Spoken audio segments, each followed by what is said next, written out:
દુનિયાભરમાં wind energy ક્ષેત્રમાં અદ્ભુત કાર્ય કરનાર સુઝલોન કંપની દ્વારા આજે કચ્છમાં કંપની દ્વારા કરવામાં આવી રહેલા કાર્ય અને આગામી દિવસોમાં કરવામાં આવનાર રોકાણ અંગે માહિતી આપવા માટે એક પત્રકાર મિલનનું આયોજન હાથ ધરવામાં આવ્યું હતું। આજે સવારે કચ્છના ભુજ નજીક આવેલ પદ્ધર ખાતે સુઝલોનના બ્લેડ પ્લાન્ટ ખાતે કંપનીના પદાધિકારીઓએ પદ્ધર ખાતે આ પ્લાન્ટ કઈ રીતે કામ કરે છે તે અંગે માહિતી આપી હતી। કંપનીના પ્રોજેક્ટ મેનેજર શ્રી નીરજ વૈદ્ય દ્વારા પત્રકારોને કંપનીની ક્ષમતા અને કાર્યશૈલી અંગે માહિતી આપવામાં આવી હતી। આ પ્રસંગે તેમની સાથે કંપનીના આશા વાજપેયી, સ્વાતિ ઘંટેલુ, તન્વી અગ્રવાલ, તરુણ વિશ્વાસ ઉપસ્થિત રહ્યા હતા અને પૂરક માહિતીઓ પૂરી પાડી હતી।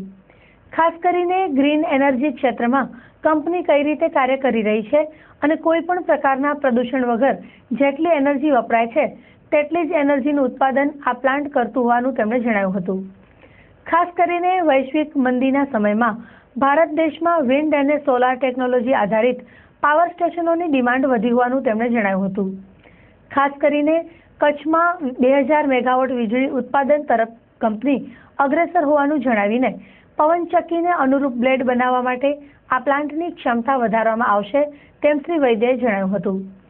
કંપનીના અધિકારીઓ દ્વારા કંપનીના પ્લાન્ટના દરેક વિભાગમાં કઈ રીતે કાર્યવાહી થાય છે તે અંગે પૂરક માહિતી પૂરી પાડવામાં આવી હતી।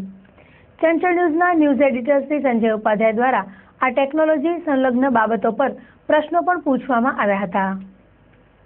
બ્લેડ મેન્યુફેક્ચરિંગની પ્રોસેસ બતાવી અને આ સુઝલોનના રોટર બ્લેડ યુનિટ ભુજની કેપેસિટી બતાવી। શું વિશેષતા છે આ પ્લાન્ટની? અત્યારે હાલ જે બી દુનિયામાં બ્લેડો બને છે એની જે લેટેસ્ટ ટેકનોલોજી યુઝ થાય છે એ જ ટેકનોલોજી અમે અહીંયા યુઝ કરીએ છીએ અને અમારી બ્લેડની જે ડિઝાઇનથી લઈ અને મેન્યુફેક્ચરિંગ પ્રોસેસ બધી જ વસ્તુ સ્ટ્રીમલાઇન છે અને અમારા બ્લેડની અંદર જે માર્કેટની અંદર જે બીજા મેન્યુફેક્ચરરની બ્લેડ છે એવી ને એવી અમે બ્લેડ બનાવીએ છીએ અહીંયા અને જે મેન્યુફેક્ચરિંગ ટેકનોલોજી અમે યુઝ કરીએ છીએ એ બી હાયર પ્લસ હાઈટેક યુઝ કરીએ છીએ। જે રીતનું અત્યારે વૈશ્વિક મંદી કેવું માર્કેટ છે આ ક્ષેત્રમાં?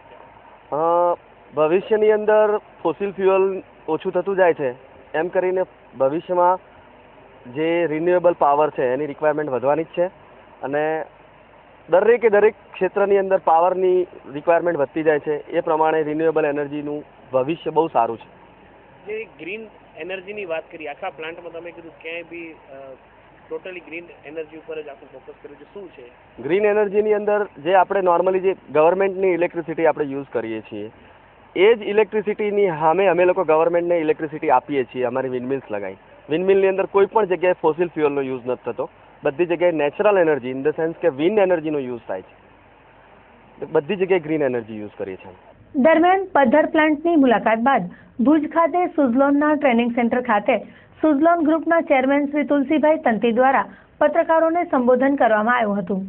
તેમણે જણાવ્યું હતું કે સુઝલોન ગ્રુપ હવે સોલાર અને વિન્ડ એમ બંને ક્ષેત્રના હાઇબ્રિડ પ્લાન્ટની ટેકનોલોજી પર ધ્યાન કેન્દ્રિત કરી રહ્યું છે।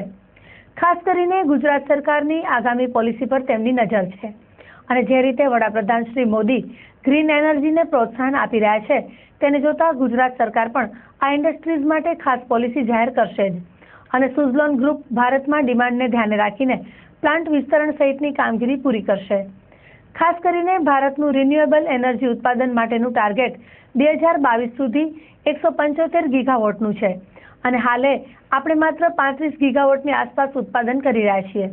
ત્યારે સ્થાનિક ડિમાન્ડને ધ્યાને રાખીને સુઝલોન ગ્રુપ ગુજરાતમાં આગામી સમયમાં હાઇબ્રિડ પ્લાન્ટ નાખવા માટે તૈયાર હોવાનું તેમણે જણાવ્યું હતું।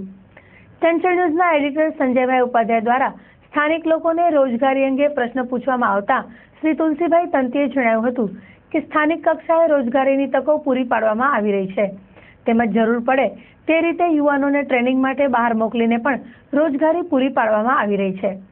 જો કે CSR માટે તેઓ આગામી સમયમાં વધુ મજબૂત માળખું તૈયાર કરશે તેમ તેમણે જણાવ્યું હતું।